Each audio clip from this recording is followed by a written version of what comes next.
ห้องหมอศัลยกรรมตกแต่งกมลศูนย์รวมศัลยกรรมตกแต่งและแปลงเพศที่ได้มาตรฐานระดับโลก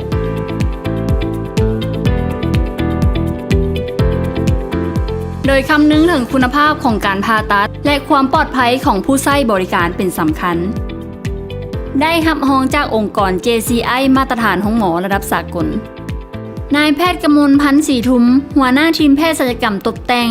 ที่มีทักษะประสบการณ์และความชำนาญสูงพร้อมกับมีอุปกรณ์และเครื่องมือทางการแพทย์ที่ทันสมัยเพื่อให้คนเจ็บของเฮาได้รับผลการผ่าตัดที่มีคุณภาพและความปลอดภัยที่สุดด้วยการบริการแบบ World Class Service ตุ๊กตาขอคอนเฟิร์มเลยว่าความสะดวกความสบายความปลอดภัยได้มาตรฐานแมนต้องอยู่ที่ห้องหมอศัลยกรรมตกแต่งกมล